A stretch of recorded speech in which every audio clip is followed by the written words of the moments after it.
too for record this for the students at home. We'll share the screen. Listen, we had 54 people jump in on the competition yesterday. We had Emily, how does Emily in this class?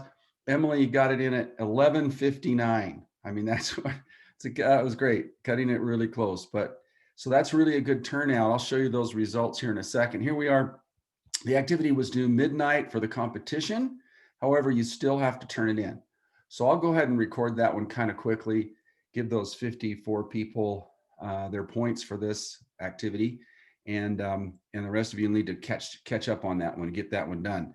Okay, so it went really well here. We're looking at 13 days before the election, and it's winding down fast. And it's for many people, it seems like an eternity, but yeah, this has been quite the last 2 years, no doubt.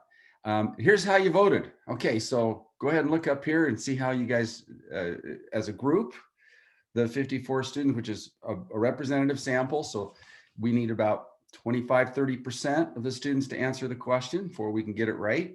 And this is your collective guess. Biden winning roughly 297 plus electoral votes. We'll round that up to 298. And Mr. Trump winning 240. So you have Biden winning the Electoral College. All right, now what the problem is that everybody is what we call snake bit from the last election. Now the polls actually got the election right last time in the popular vote, but what they did was missed the vote in certain states. And remember, the Electoral College is a state by state process. So you can run up the score, which happened for Hillary Clinton in California, Illinois, New York. So she wins by 3 million, almost 3 million votes, the popular vote, but she needed to have won 78,000 votes more in 3 states to be president. That's how close it was in Pennsylvania, Michigan, and Wisconsin. So it was just, under 100,000 votes that cost her the election. So if she could have moved about, 1 million Californians into those states, then she would have won. But that's not how it works, right? The system doesn't work that way. Let's go ahead and play this little clip. This is from the weekend, looking at what the polls are saying right now. But notice the caution, the warning here. So let's go ahead and play this.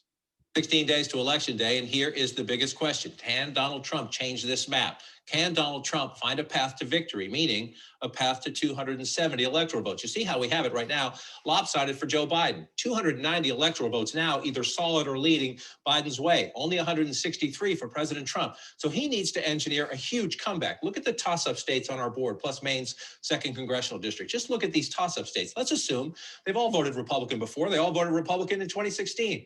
Even if Trump won Iowa, won Ohio, won North Carolina, won Georgia, and won Florida, even if he swept the toss-up states on our board, it would still not be enough. Joe Biden would still have the lead. Donald Trump's hill is steeper than steep because Joe Biden is competitive in every one of these states.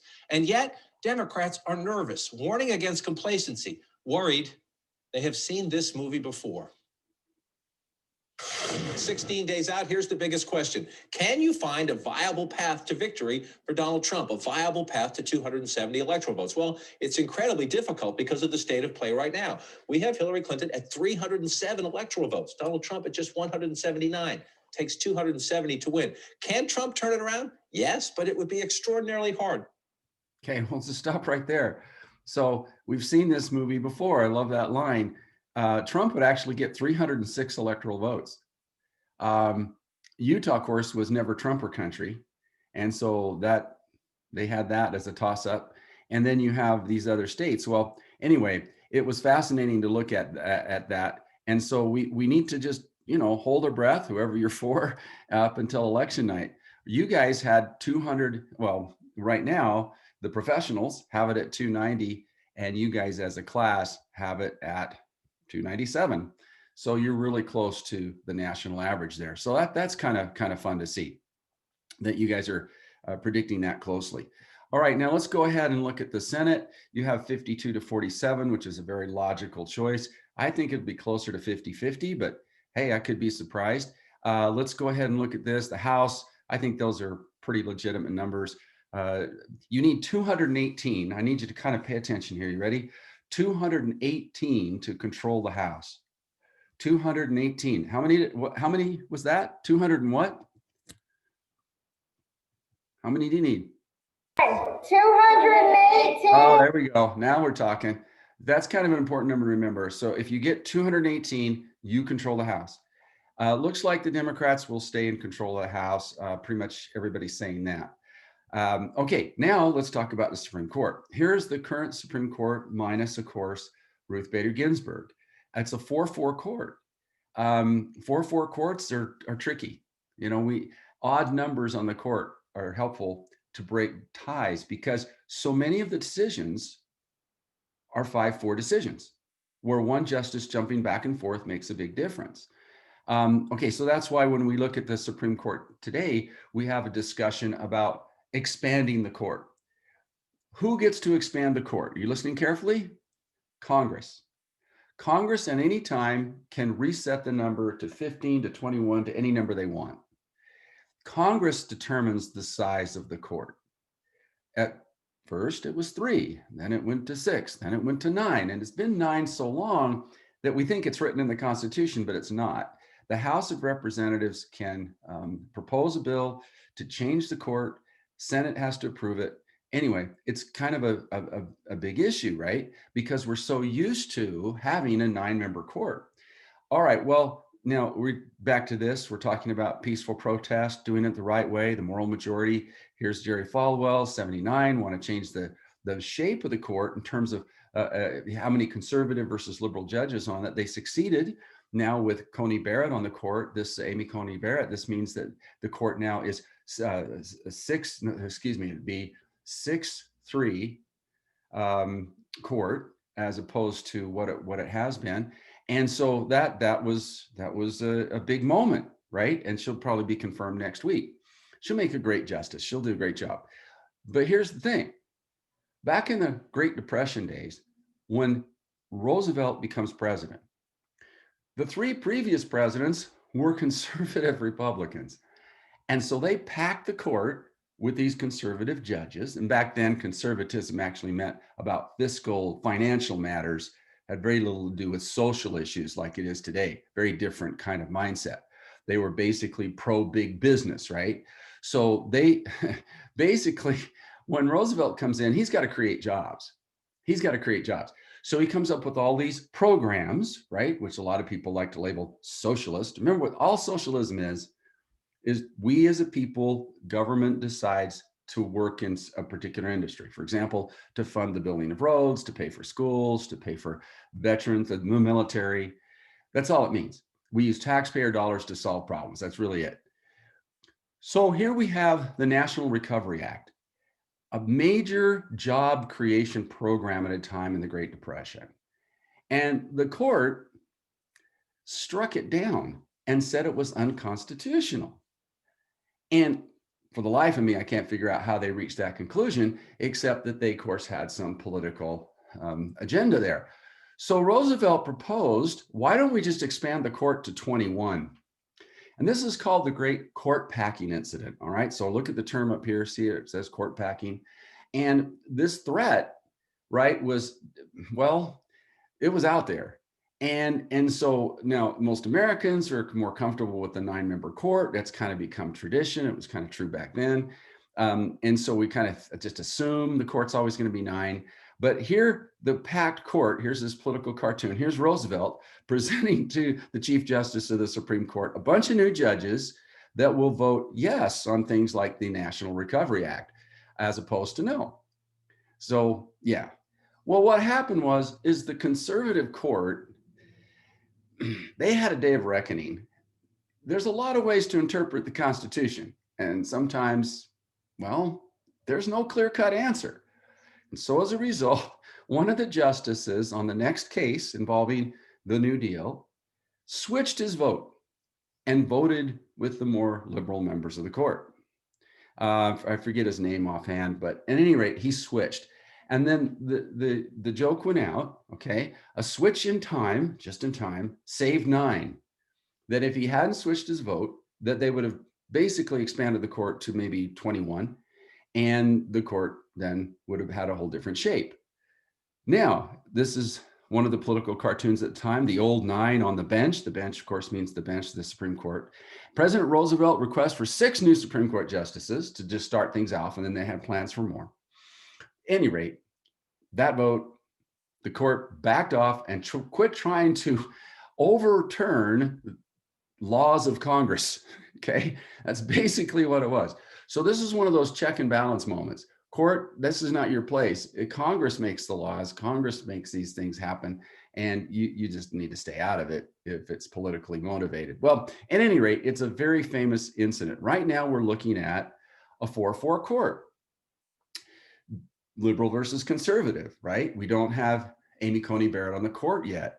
Now, the case they're going to hear 2 weeks after the election, are you listening to me very carefully? Some of you are not, is on Obamacare. Whether or not the Affordable Care Act, Obamacare, is constitutional or not.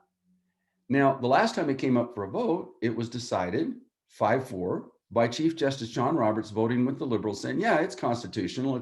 It's Congress's ability to tax makes that legal.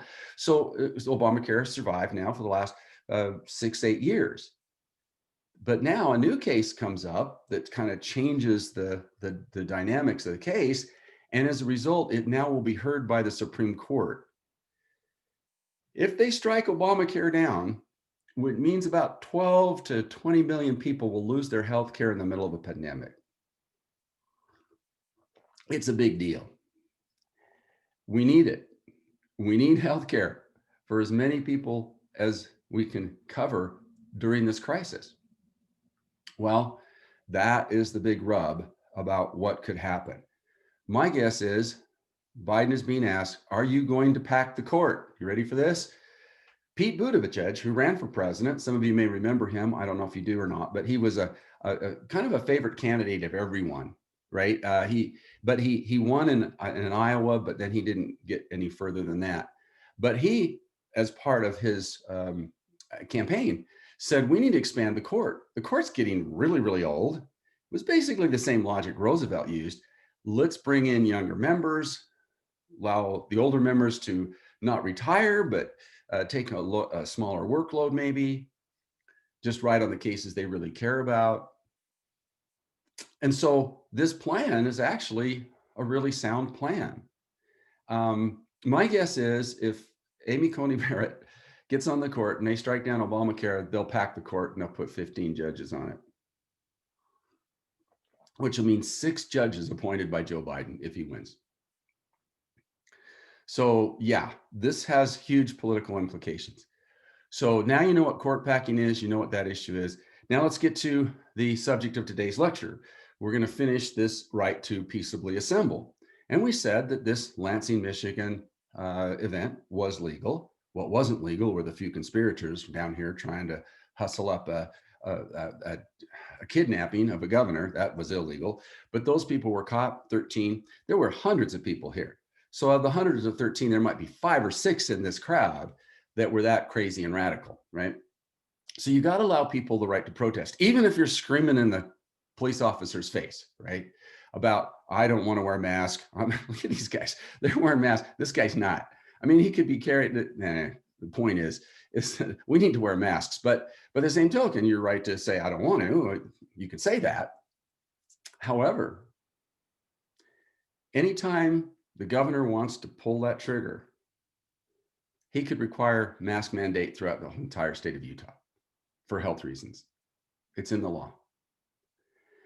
All right, a lot of people wouldn't be happy about that, but guess what? If 95% of us wore masks all the time when we were in public, this coronavirus would be dropping to low 1% transmission rate. We're now at 14. Idaho's at 20 plus, 22%. Wear masks.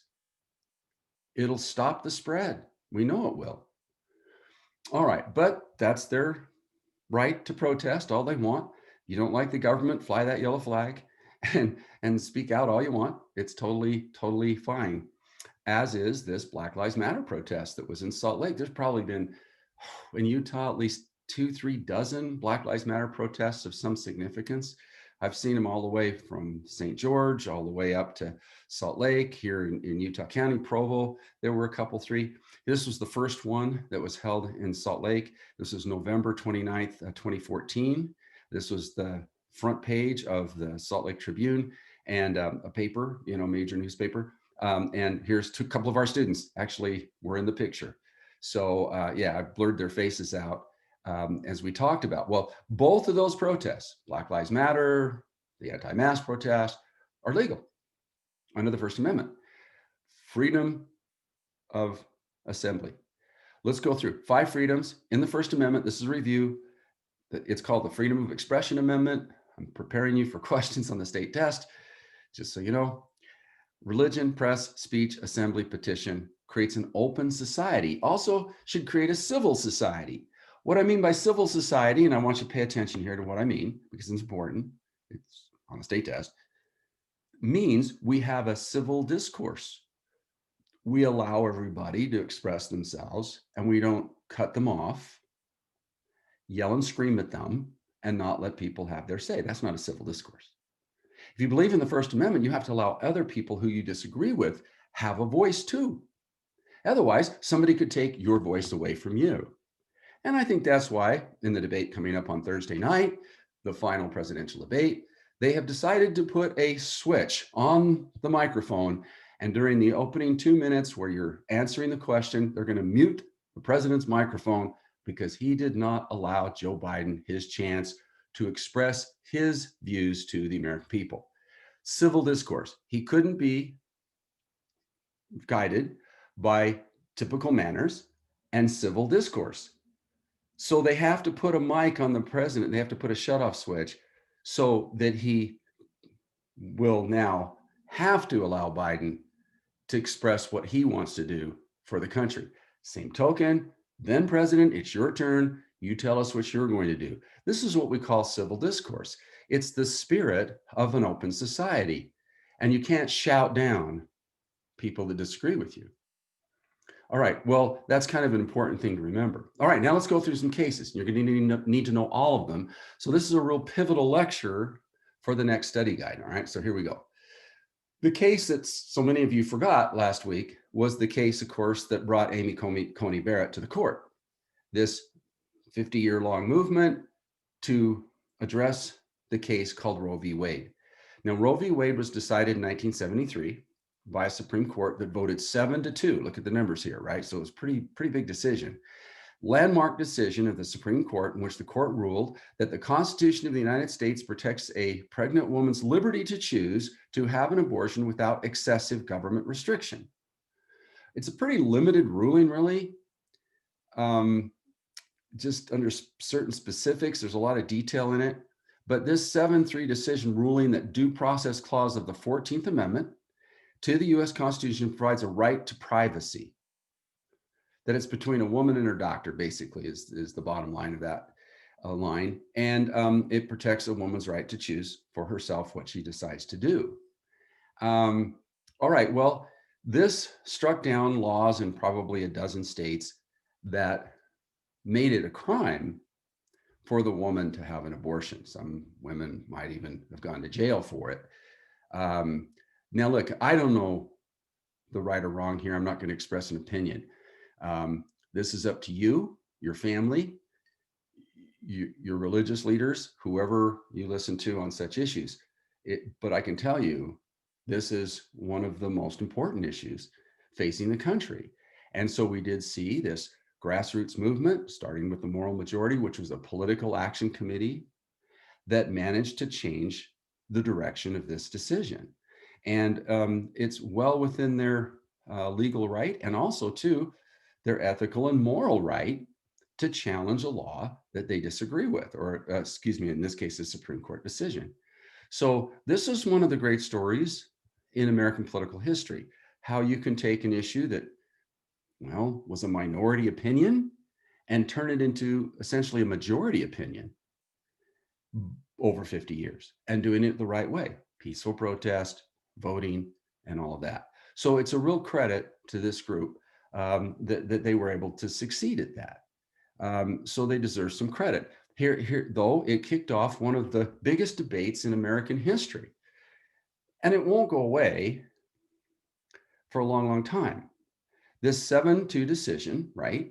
Now we have a court that if this decision came to the court today, it would be 3-6 against this decision, right? So wherever you are on this issue, that's your business. It's personal, it's private. But I can tell you, this is doing it the right way. And so congratulations to that group for doing it. Black Lives Matter is doing it the right way also. Now let's get back to Amendment 1 about peaceably to assemble, right? We also have in the preamble that we want to ensure domestic tranquility.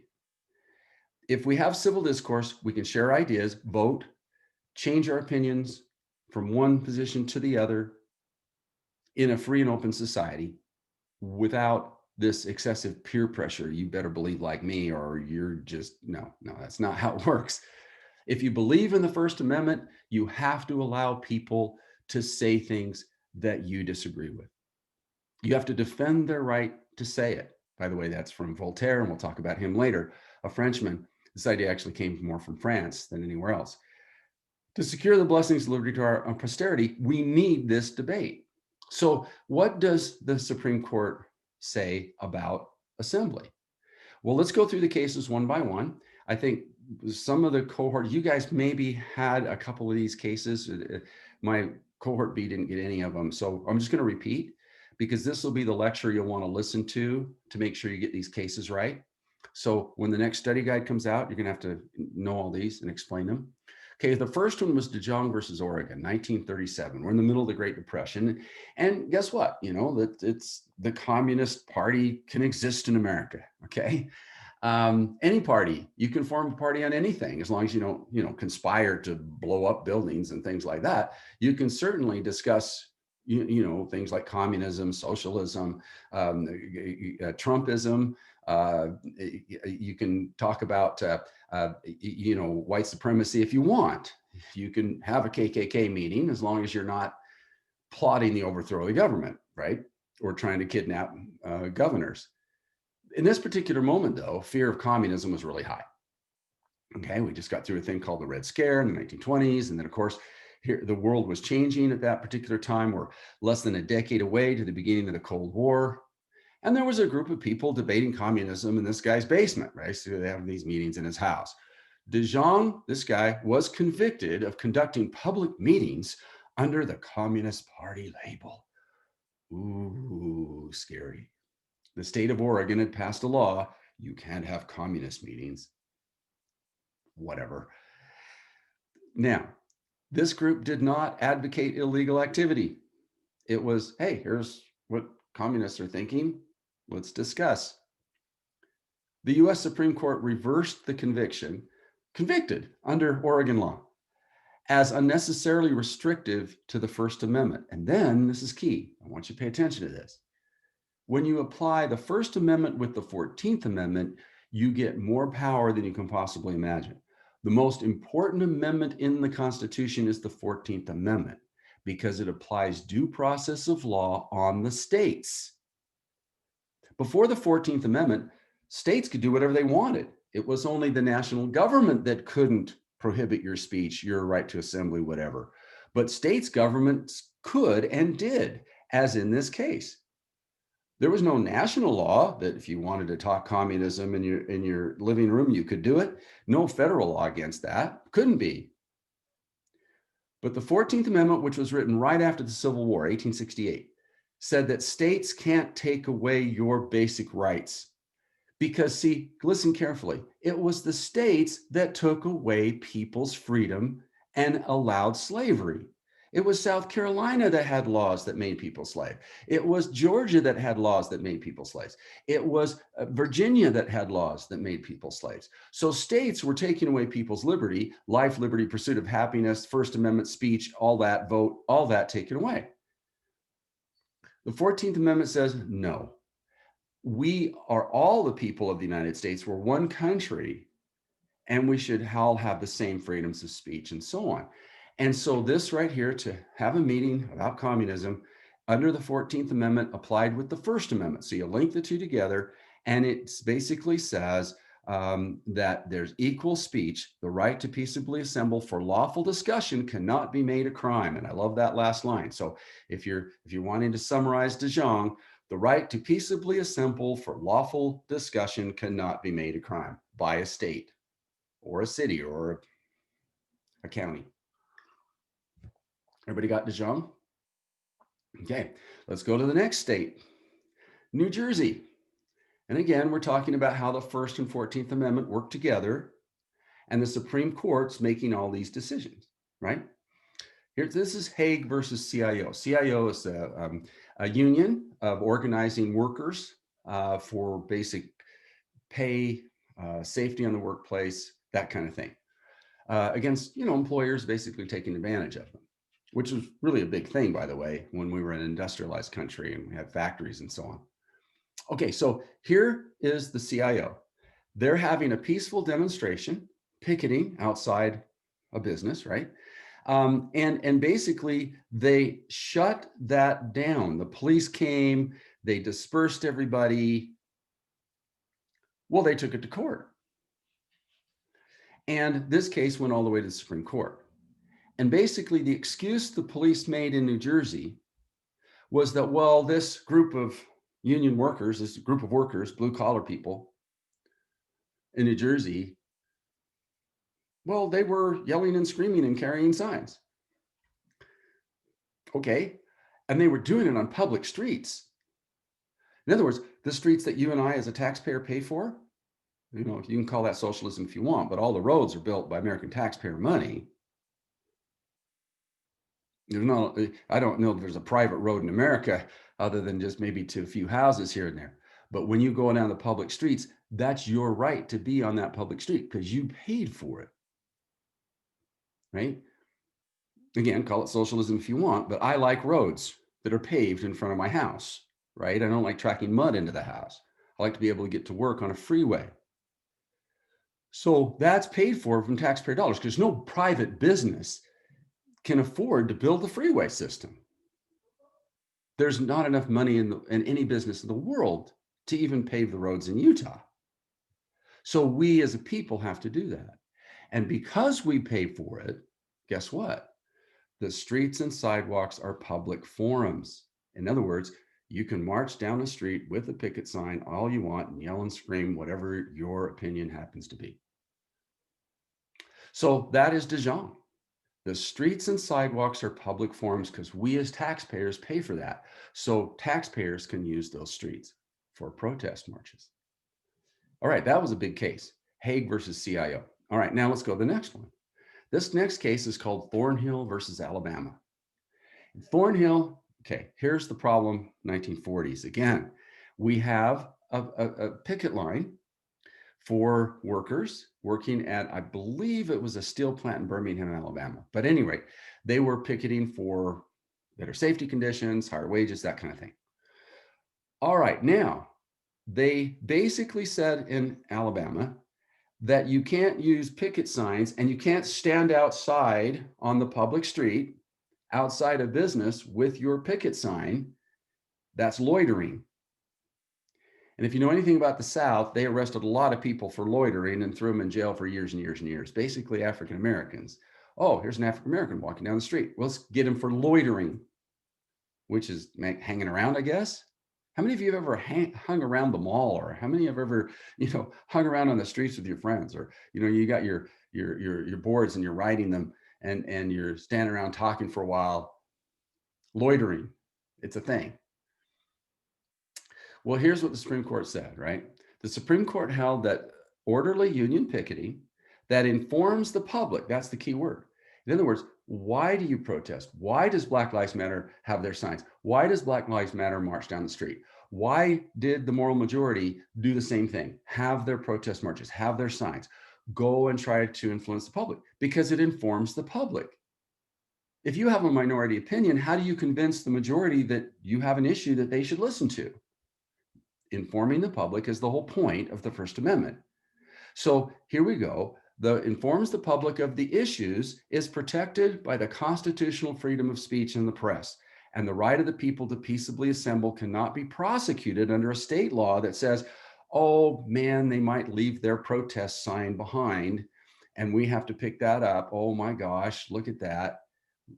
Loitering and picketing and littering also easily was added to this list. So littering, loitering, and picketing. Well, Alabama, sorry, you can't do that. And so that's an important case. So 1940. All right, now let's move ahead. This is 1941. We're now approaching World War II, right? So the timing of these cases is interesting. And here's a case in New Hampshire. Now, New Hampshire, fairly liberal state, allows lots of protest, whatever. But the city of Manchester said, look, you're welcome to protest all you want. If you want to organize a march, no big deal.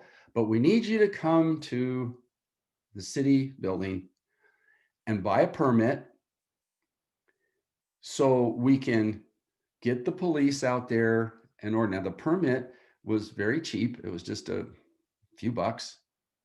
It wasn't going to pay for all the police time. It wasn't going to pay for all that, but it was just a small fee. Well, this group right here called the Jehovah's Witness, a religious group. By the way, I'm just going to say this now, so if I don't have a chance to say it later, remember this: the Jehovah's Witness have brought more First Amendment cases and won more First Amendment cases than any other group. They have been just effective as can be at making the First Amendment kind of their issue. And they've done a great job with it. You go down the list of cases the Jehovah's Witness have won. But here's one they're not going to win.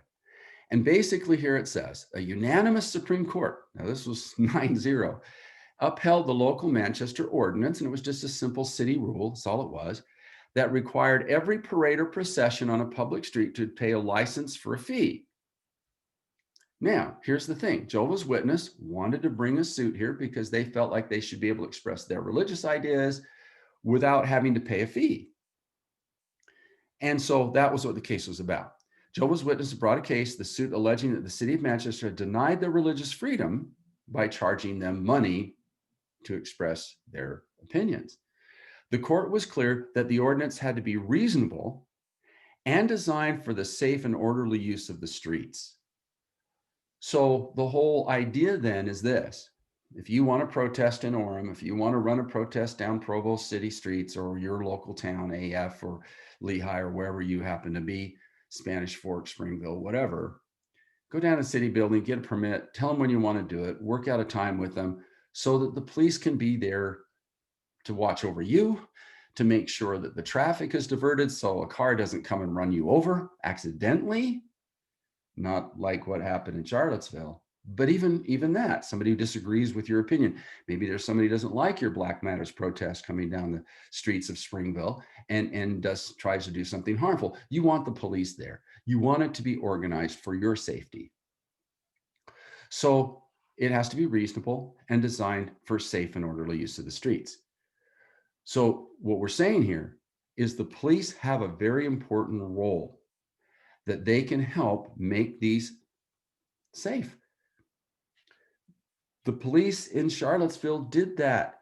They had two protests, very angry at each other, but they kept them apart, allowed both to have their say until this one person decides to blast through the barricade. But even then, the police was there to stop this person. So this is really an important ruling. Cox versus New Hampshire. So just go get a permit. Let them know what you're doing so they can help you plan the event. All right, now let's go to a little more of a toxic era in the South. White Southerners did not want to see the civil rights movement succeed because they were very happy segregating whites from blacks in schools and theaters and parks and pools, everywhere, part of society, beaches even. Segregation was a thing. Make sure you understand what segregation means. It means that people of different races don't associate together in public. On the job, yeah, but nowhere else. Not in schools, not on the playground, not in public libraries. Whites only, coloreds, that's where the signs would read. So when this movement, which was a minority movement in the South, because let's be honest, the African-American population has never been more than 14% of the total US population. To get the ear of people of other races, white people specifically, especially in northern western states, to realize that this was a problem in the South, that people were being denied their basic rights, and it had become a police state where the police were cramping down on any sort of protest that African Americans wanted to do, arresting them for basic protest rights, right to assemble. So this series of cases is really important to the success of the civil rights movement. Edwards versus South Carolina, an 8-1 decision of the court. Basically, what the South was using in South Carolina in this case was that, well, if this protest goes down the street, then a bunch of white people are going to be really ticked off and it's going to cause violence and we're going to see all sorts of things happen. So it would be a breach of the peace. What a lame excuse. This is stretching the law and creating a police state, essentially, that you don't get to protest if we don't like the message. Right? 180 Black students who had peacefully marched to the state capitol to protest discrimination in South Carolina. Basically, the police stopped the demonstration and arrested the students who were peacefully protesting. That's why that event at Lafayette Square, where they used National Guard troops and tear gas to disperse a peaceful protest a few months ago, is still such a big political issue because it was near the White House. And then the president makes that famous march across the Lafayette Square to that church and holds up his Bible, right? After forcefully pushing people with tear gas, peacefully protesting out of Lafayette Square, a place where we've been having protests since the dawn of the country. 180 Black students peacefully marched to the state capitol to protest discrimination. Police stopped the demonstration and arrested the students who were peacefully protesting because they were afraid that 200 to 300, well, let's say it, white rednecks were watching the demonstration and it could lead to a fight and a riot. Now, wait a minute, time out. Who should the police have arrested if a fight broke out? The people starting the fight. So this was just so bad. And the court held that the state law was unconstitutional and overbroad because it penalized the exercise of free speech and peaceable assembly and the right of petition for redress of grievances. Now, here's the key line to Edwards versus South Carolina. A disorderly crowd or the fear of one, in this case, it was just the fear that, oh, this might turn disorderly, cannot be used to stop a peaceful demonstration or counsel the right of peaceable assembly. And that's why in Charlottesville, the police did such a great job of having the two protests going simultaneously, of course, until that one crazy person did a violent act. But up until then, both sides were having their speech, having their say in the right way. This case is key. Edwards versus South Carolina. Very important case. All right, now let's go to a similar case in Louisiana. Cox versus Louisiana a couple years later. Here was a church leader, Reverend Elton Cox, was arrested for breach of the peace. It's the same, wow, you're protesting and we don't like the message in Baton Rouge, Louisiana, which is the state capital. He led a demonstration of 2,000 Black college students from the state capitol to the courthouse to protest the jailing of 23 other students who were attempting to integrate white lunch counters. If you guys remember the stories, right? African Americans were prohibited from going into restaurants and sitting at the counter. If they wanted to order food, they had to do takeout. They couldn't come into the restaurant. Well, they walked into the restaurant, sat down, and that was a violation of the law. People of color can't eat here. That was the law. As crazy as that sounds, that's what the law was. So there's 23 students were arrested for integrating white lunch counters. Going into the Waffle Hut and sitting at the counter. Oh no, Black people can't do that. Black people have to eat outside. All right, these 23 students, right? They had backup. Very much like a Black Lives Matter protest today.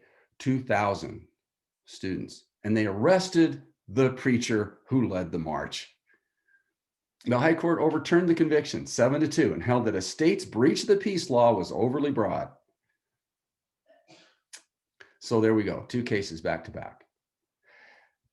That's why when we get to the Alabama story, right? Bloody Sunday. This is John Lewis right here. We told you we'd talk about him. We're going to talk about him today. He was one of the truly 5 great civil rights leaders of the civil rights movement.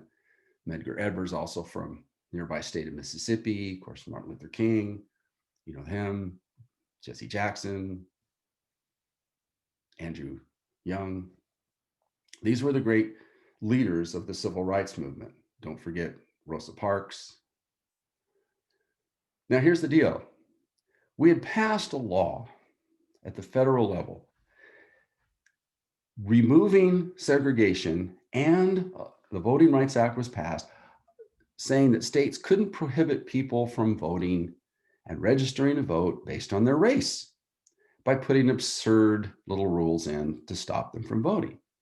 In this little town right here of Selma, Alabama, it's not too far, right here it is, right here, Selma, Alabama, there was a group of school teachers, Black school teachers. It was basically a Black community, but it was run by white folks. These teachers, some 20 of them, registered to vote. And because they registered to vote for the first time in their lives, they were all fired by the white school board. Okay. So by exercising their right to register to vote, they were fired. John Lewis, young man, early 20s, organizes a march. Martin Luther King is asked to come join in. And what they do is they march out of this little sleepy town of Selma, which truly is still sleepy little town, across a bridge called the Edmund Pettus Bridge. Now, this is kind of important, people, so look up here and pay attention to your history. That is named after a member of the Ku Klux Klan, that white supremacist terrorist group that is at the foundation of so many of the problems we have today with white extremism.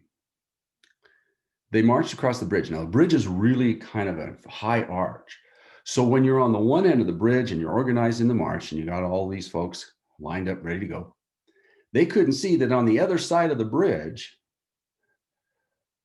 was the state troopers, the state police. We would call them highway patrol here today in Utah. And they had lined up with dogs, batons, and all that. And they were not going to allow this public street to be used for a demonstration. And all the officers were white. There might have been an African-American or two in there under orders, but so the African-American group marched over the hill, it basically is a hill, but over the bridge. I've been over this bridge, pretty dramatic stuff, and they marched down to the police line. Many of them then get on their knees and just sit there and say, look, we're gonna march. We're just gonna wait until you leave. And the police started to beat them up. It's called Bloody Sunday for a reason. John Lewis had his head cracked open. Unconscious, they even arrested him at that point. And Martin Luther King was injured, thrown in jail. So the next day, an even bigger protest march was organized and came over the bridge again. And this time, of course, well, cameras had been rolling. People all over the country were so outraged at this. What are these people marching for? Oh, the right to vote. Okay, I get it. People travel from all over the country to join this march along the route. White, Black, Asian, Latino, you name it, Native American, because they realized this was wrong. The police finally had to give way, and the march proceeded to the state capitol.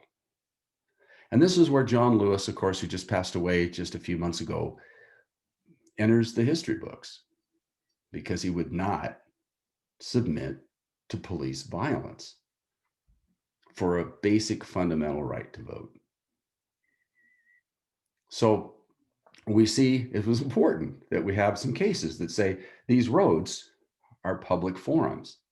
They are your right as a citizen to march down with a picket sign And this was one of the most important marches in American history. The march from Selma to Montgomery for the right to vote. Here's a picture of the initial beating. There's John Lewis being hit over the head with a police baton. As they're kneeling down, they were not pushing the police. They were not bullying the police. Far from it, just the opposite. This is police violence. This is police brutality. And I got to say that in the course of our history, we have had pockets of our country, mainly in the Deep South, where it's a police state, like some of the most repressive countries in the world, like South Africa was forever, under a plan similar to this, segregation called apartheid, where Nelson Mandela, of course, spent 29 years in jail for what? Protesting the right to vote, protesting the right to be treated equally under the law. If you have never read the story of Nelson Mandela, you need to read it. He, Martin Luther King, Mahatma Gandhi, those three are probably the most important liberators of people based on racial discrimination in the world's history. But there's Bloody Sunday. Here's the next day. Okay, you can see the crowd grew. And it is ironic that the Edmund Pettus Bridge is named after a KKK member. I think they're talking now about changing the name of the bridge, maybe naming it after this great civil rights hero right here, John Lewis. Maybe it'll become the John Lewis Bridge.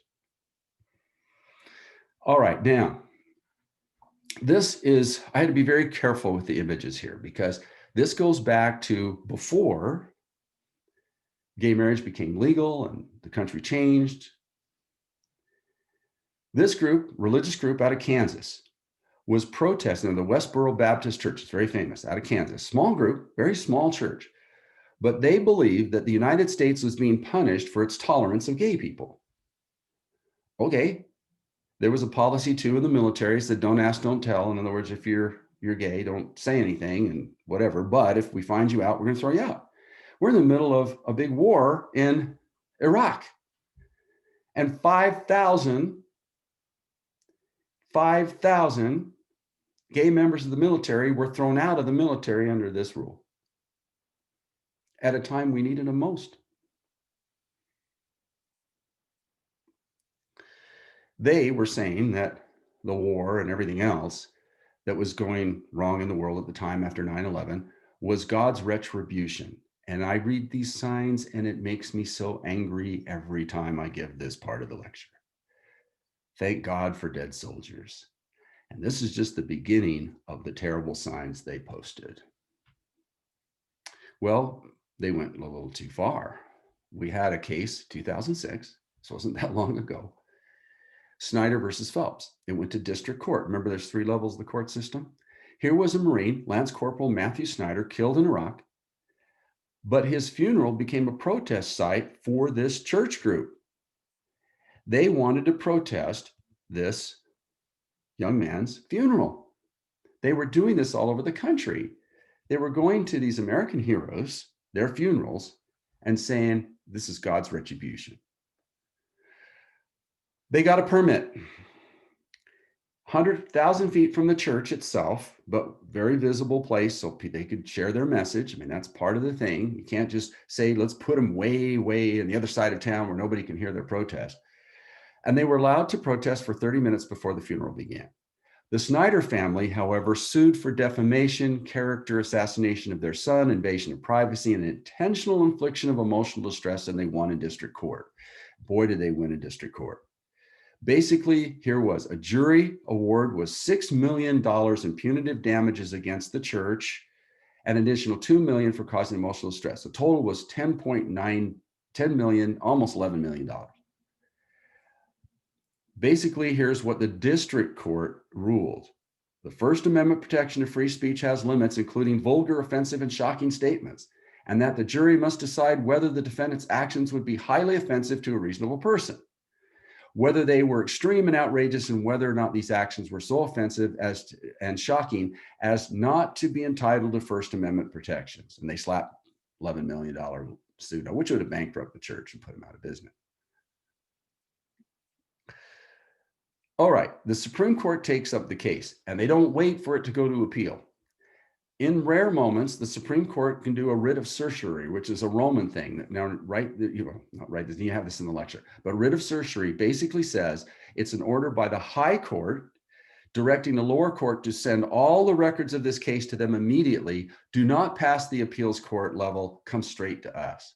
And in an 8-1 decision led by the Roberts Court, who I showed you his picture earlier, they ruled this. What Westboro said, the Westboro Church said, and in the whole context of how and where they chose to say it, is entitled to special protection under the First Amendment. And that protection cannot be overcome by a jury finding that the picketing was outrageous. It goes on to say speech is a powerful thing. It can hurt. It can cut the wrong way. It can make you feel bad. But it's allowed. 8-1. This court is very much a pro-free speech court. So the verdict was overturned and the Westboro Church went about its ugly business. Now, I think what the message they shared was reprehensible. I don't mind saying it. But we have to give them the right to say it. Or maybe someday somebody will come and say, what Mr. Barksdale says is offensive and reprehensible, so let's shut him up too. And that's you as well. Something you might choose to take up as an issue that you think is important, and because somebody else doesn't like the sound of it, they deny you your First Amendment right. So the freedom of assembly is really an important issue. We talk a lot about speech, but really organizing that speech into a protest, into a nationwide movement, like we see with Black Lives Matter, like we see with the moral majority, the Christian right. These are all allowable, and they need to be, because guess what? The whole point is to change our minds. All right, we're going to stop right there. And yeah, we got through all the cases too, by the way. So you need to know all those for the next study guide. All right, rock and roll, everybody.